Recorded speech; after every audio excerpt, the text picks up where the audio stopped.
Robert Morris stays perfect in conference play with a 59-36 victory over the St. Francis Brooklyn Terriers here at the North Athletic Complex. Adam Gusky joined by Colonials head coach Charlie Buscaglia. And Charlie, a very good bounce-back performance after a lackluster victory against LIU Brooklyn this past Saturday. Yeah, we got after it defensively, and we maintained that for most part of the game. At the end, we got lazy. It was almost a 40-minute game. But we got a little lazy at the end of the game, and it cost us down the stretch to give up some buckets that we were doing a good job of holding them down to early on. But, we played with a lot of passion for most of the game, and I really liked the servanthood out there. It was really strong for most of the game, and even though we missed some shots around the basket, some people didn't have, the best shooting game that they've had before in the past. I thought the passion and the intensity to continue to grind was there, and ultimately, it set the tone for the game. I thought that was really the big part of it. Talk about Michaela Mulrain. She really struggled down at PPG Paints Arena this past Saturday. Bounced back with a double-double today. You're responding. I always talk about, student athletes that respond and student athletes that don't, and you got to be a responder. When you have a bad game or the ball doesn't go in the basket for you, what do? You just keep working. I mean, what else could you do? You don't start changing what you do, changing the way you do things. You start doing it better. And she did a good job today of, just continuing to go after it passionately. She didn't make all of her shots, but when she missed one, she came back with, with intensity and focus, and that's what I like to see. She was really going up in another speed today, and, when Michaela gets like that, she's a big help to the team. 59-36, Robert Morris defeats the St. Francis Brooklyn Terriers here at the North Athletic Complex. We're joined by Colonials head coach Charlie Buscaglia.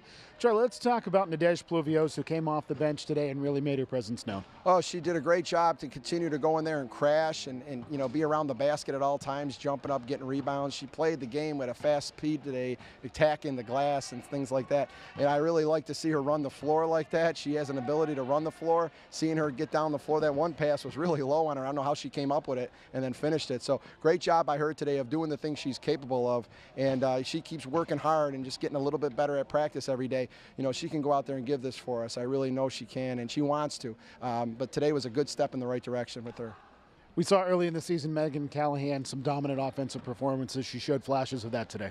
Yeah, Megan, when she's getting into a good pace and she's continuing to be explosive, she does some great things for us. Today, she worked on, obviously coming out of the gate and looking to get her looks, but not forcing the issue. And as the game developed on, she had some good looks as the game developed, and she took them when they were there. And I thought she did a good job today of playing really free, and that's something I think she struggles with sometimes. What's a good shot? What's a bad shot? Today, she took a lot of good shots, and they were in good pace and good rhythm. Played with a lot of confidence, and when you're playing free like that, you can be dangerous when you have the ability to put the ball in the back. She does. Let's talk about the other Megan Smith. Now, she hasn't had her best offensive numbers this season, not like she's had her first 3 years here, but today was probably the first time we saw her being an on-floor coach. A lot of times we've seen in the past years she being coached by teammates out on the floor. Well, today she took that role over.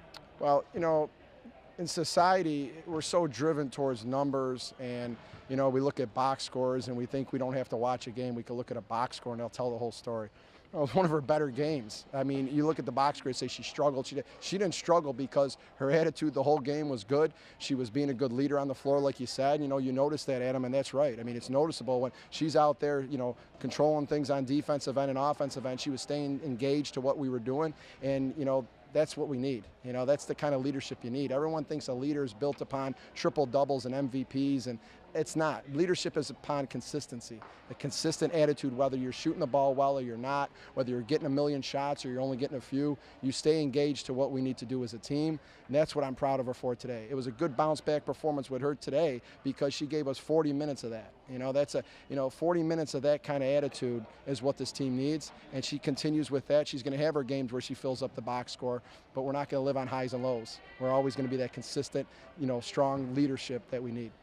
36 points allowed today. You're going to have a similar defensive performance against a very high-scoring team in the St. Francis Red Flash coming into the gym this Saturday. Yeah, I haven't seen them. I haven't seen them much at all, and I'm sure they're doing a great job over there, and they play their style. So we have to make sure that we do what we can and just continue to prepare for them like we prepare for anyone else. Obviously when a team is being very successful and they play a certain style really well, it's great to see those styles clash and the challenge of going out there and overcoming what you need to overcome and being aggressive and doing what you need to do to win a game. challenge ourselves for, no matter who the opponent is. So yeah, I'm looking forward to the challenge of the next game, and we'll just keep working hard and stay in our routine and just do the best we can.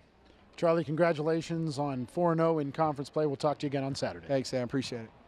Again, your final score, 59-36. Robert Morris defeats the St. Francis Brooklyn Terriers to get their 11th win on the year, and more importantly, 4-0 in conference play. Justin Piles and I will join you this upcoming Saturday as Robert Morris takes on the St. Francis Red Flash just before 1 o'clock right here on NEC Front Row.